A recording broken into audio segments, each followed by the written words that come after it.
Now we've talked about resources, which are pretty much nothing more than us as an instructor or a teacher giving information to students, whereas it can be a file, folders, information in a page, or a link to an outside URL. An activity is something that the student is going to complete, whether it's for completion or for a grade. Within these activities, the first thing we're going to talk about is assignments. There are 4 types of assignments. They're pretty much all the same type of activity. It's just the settings for each one that it's actually changed. My suggestion, and what you'll probably become using most of all, is this advanced uploading of files. So what we're going to start with first, though, is this online text. If we were to create an assignment that is an online text, we can give it a name and a description, and then we give the student the option to have this same box of information with this Word type of header to where they can access it and give it different colors, different font sizes, text, insert a picture, things like that. Now, what you're going to see with all assignments is where you can display the description on the course page like we've seen before, as well as dates. This is very important if you have a test. Let's say you want to make sure no student was to take the test outside of a certain time frame. Assuming you have your time set up appropriate in the course administration, you can come in and enable when the due date of that assignment or that test might be.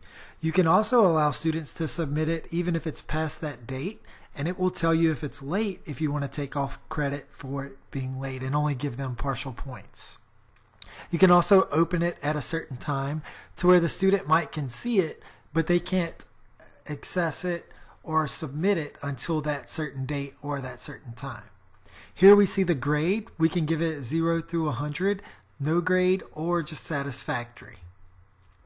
We can also do a rubric grading or just basic grading where you would go in and put a number beside it. And we can have grade categories set up if that's something you would like to do. Down here we have the option to allow students to resubmit a file. If you have them modifying a document that takes multiple times of doing it, you could let them upload it once.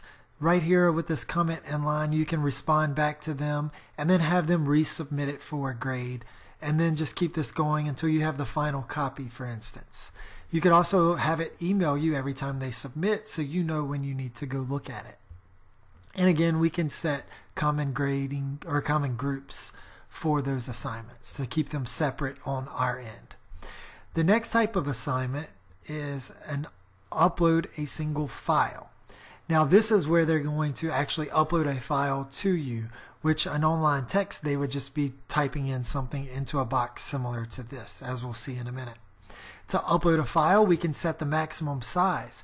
Now if you remember in the course settings, we had it set on the most it could do, and then for each assignment we can separate it. So for instance, if this Word file should not be larger than 1 megabyte, we can set that maximum file size. We see all the other settings are very similar to that assignment. The third type of assignment is an offline activity. Now this is going to be very similar to a web page within Moodle, because all you're doing is giving instructions for an activity in this description box. Generally, you're not going to want to use the assignment for an offline activity because you would probably want to use that with a label, as we saw earlier, along with some other type of uploading a file or another activity.